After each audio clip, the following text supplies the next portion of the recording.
Welcome. My name is Renee Lindstrom, and I'm a Feldenkrais practitioner. And I would like to present an introduction to the incontinence sessions that I offer. And these sessions are from a Feldenkrais perspective, where I focus on the skeletal patterns of movement and the micro movements through the joints versus a focus on the muscles first. I focus on the skeleton, toning the muscles as they follow the bone movement. And so for incontinence, it starts with the pelvic region for me. And these are the large bony protrusions that come around either side that people generally call the waist. But the waist is up just a little bit higher than the pelvis or along the bony ridge and through the back. The pelvis is two large bones that are in the outer region of the sacral area, which is where the vertebrae come together and are fused, and the spine goes up from there. So the vertebrae come up from between the two pelvic plates that forms the pelvis. On each side of the pelvis bone, it comes down towards the leg, and there's a little socket there where the hip joint fits in, and you can see it's a rounded, circular, rotational feature on either side for the left and right side. Underneath, there's a sharper, smaller area called the sit bones. And the sit bones are meant to be what we sit on and rock on. If you're in a rocking chair and you rock back and forth, you would be rocking on your sit bones going forward and back. From the vertebra that creates the spine, it goes up between the rib cage all the way up through the neck to where the head rests. And the hip joints go down the leg to the knee, to the ankle, and to the feet. So when I'm looking at incontinence and doing classes, it includes whole functional movement. It's not isolated to the pelvic region around the perineum. It consists of whole movement through the skeleton to create resilience and flexibility through the muscle and joints. And the object is for counterbalance. And a nice way to introduce counterbalance is through the hip joints, where you have the right and left leg movement that leads up into the joint, which moves the pelvis. And so each time you walk with one leg forward and one back, the pelvis is shifting. And so the two legs, if they're used differently, on either side, there will be a different tension in the muscles that go into the perineum and control the bladder. And so the micro movements of Feldenkrais, rather than build and strengthen muscle for a focus of attention, it is on reducing the effort in the muscle to create resilience, which is a different kind of strength. It's more elastic, and it can balance out the elasticity in the right and left leg muscles that go into the bladder and control the counterbalance of how those muscles are being pulled and stretched. So if the right side, for example, it has a deeper tension in the muscles, it's going to be pulling on the right side of the bladder differently than the left leg. And there's much more involved with regards to the micro movements through the skeleton, but that is a nice starting point. And so with that in mind, the starting point of the movement in the hips would be in how you take your legs in and out. So just taking your knees gently in and out, you can feel the weight in your sit bones shift. The weight goes to the inside edge of the sit bone as the knees come together, and the weight goes to the outside of the sit bones as the legs go out. So what's happening in the muscle in the thigh area is they're both pulling out and in gently and equally. You're not trying to build muscle, you're trying to feel the movement through the skeleton, through the bones, and that happens through the shift of weight. So just feeling the shift of weight as you go in and out. If you were looking at the upper body through that movement, what I might focus on as you bring the knees together, you breathe in and lift up off your diaphragm. When you exhale, you take your knees apart and drop down on your diaphragm. So you have this upliftedness coming through the skeleton as it rocks.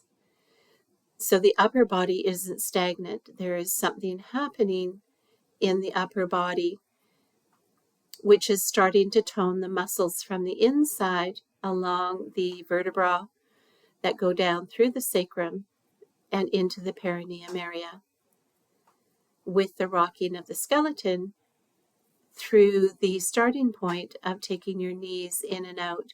And of course, I'm exaggerating the movement.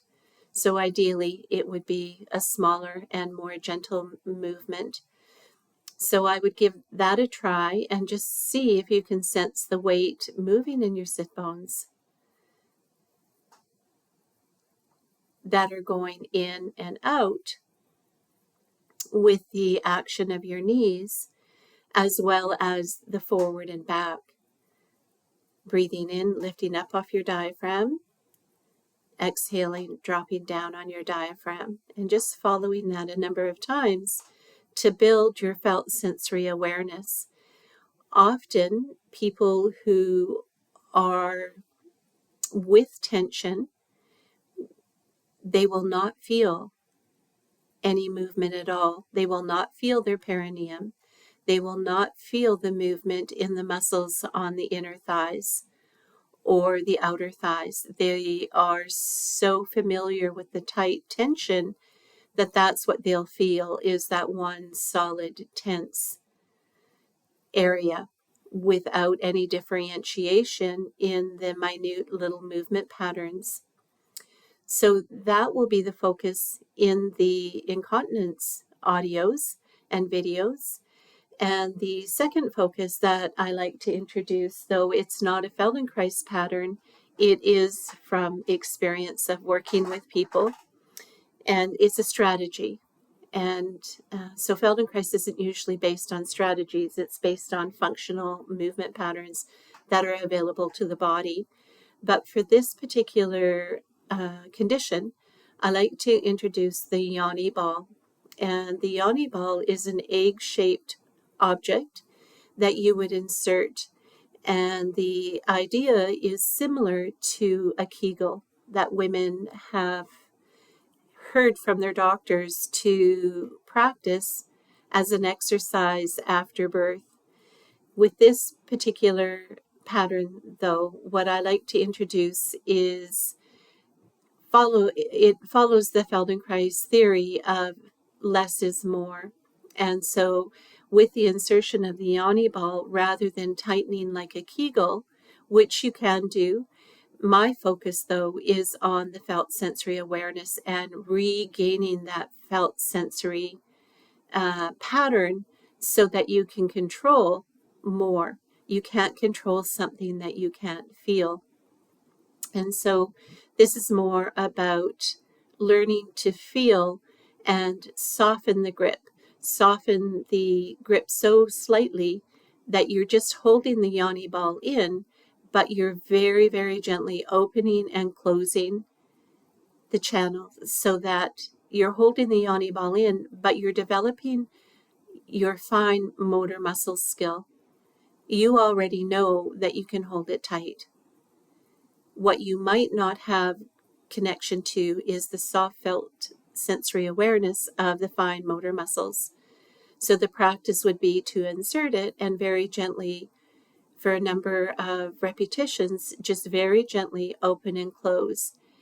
If you're sitting on a hard surface and taking your knees in and out slightly, you're creating that same pattern I just introduced with the knees going in and out, and the pelvis is rocking forward and back slightly. So the focus is not on tightening really tight to grip it and clench, because that's what's gotten us into this problem in the first place. What we want to do is the opposite. We want to move the bone, the pelvis, the hip joints, the femur, the vertebra, the rib cage, and rock the pelvis slightly while tightening the channel and holding the yoni ball in. And this pattern with the yoni ball, it can be done many times a day. You're not going to overdo it if you're using the soft, gentle movement pattern. And the actual Kegels I would use while you're urinating. And I would hold and stop yourself from urinating, letting it go, starting again, holding, letting it go. And I would do the Kegels through the whole process of urinating, just to regain that control of the bladder. Outside of that pattern of urinating and using the Kegel exercises, if you have a yoni ball, I would do the soft, gentle movement patterns to regain your felt sensory awareness and your ability to not try and work so hard. That's the key. It's about ease and finding effortlessness. And the soft, gentle pattern, there's no effort in it. However, there's more functional movement. When you tighten your muscles, there's very little bone movement. If you use your fine motor muscles and use ease and effortlessness, you feel the bone moving more. And ideally, that's what you want when it comes to incontinence, is to build up that felt sensory awareness in an area that has gone numb from sitting in classes all day, or working and sitting, or driving and sitting, or however you spend your days where the micro movements aren't a natural pattern. You'll run into conditions like incontinence. So I hope you'll enjoy some of the videos and audios that will be presented on incontinence. And I look forward to seeing you there and to your feedback and comments. So you can book private sessions with me online, in person, or over the phone. And you can enjoy it on your own through audio videos that are learning sessions, or with me in classes. And so the information will be in the description box below. And I look forward to working with you on any problems that you have with incontinence using movement patterns and the development of your felt senses. Thank you very much. Thank you for watching, and we'll catch you on the next one.